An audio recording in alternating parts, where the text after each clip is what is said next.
love me do.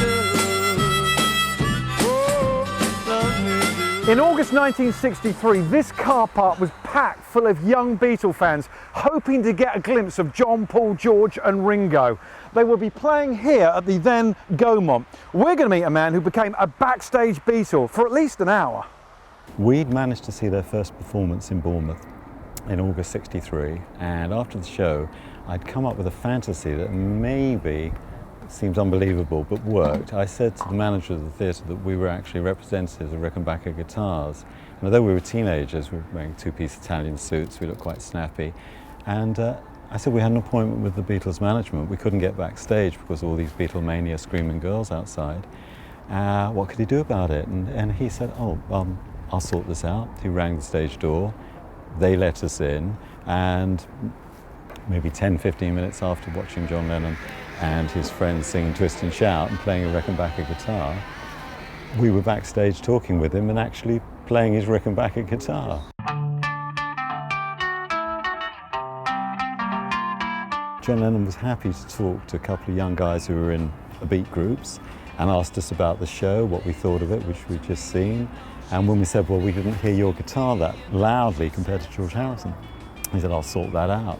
And amazingly, in the second house, it appears he did, because when the Bournemouth Echo reviewed the two shows the next day, this raved over the Beatles, of course, they were stunning, but said in the second house, John Lennon's guitar was just much, much too loud. So inadvertently, not by choice, we'd affected a Beatles gig. I wouldn't say ruined, but affected. Here at Mr. M's Barber's, Dan, who's 21, is going for a 60s cut, a mod cut, very cool. But over here is a chair, a real Beatle chair from 1963, where one of the Fab Four got that famous mop top cut. Now, I don't know whether it was John, Paul, George or Ringo who sat in this chair, but one of the Fab Four definitely did, because there were three in the original Barbers. So this is a bit of a Beatle moment for me. Penny Lane, there is a barber showing photographs of every head. Oh, yes. Pleasure to know. So here I am, as John Lennon sang on the ballad of John and Yoko. I'm standing in the dock in Southampton. Standing in the dock at Southampton. And it would be nice if this was a ticket to Ryde. But actually, from here we get to Cowes, and this is my daily commuter pass. She's got a ticket to ride. So Chris, here on the Sgt. Pepper album, we have that immortal line from Paul McCartney, every summer we can rent a cottage in the Isle of Wight. You were such a big Beatle fan, you came to the Isle of Wight and bought a Beetle Cafe. Yes, I couldn't just rent a cottage, I had to buy the whole thing. Full of memorabilia. Full of memorabilia, yeah. And you've got some surprises to show me. I have got a few, yes.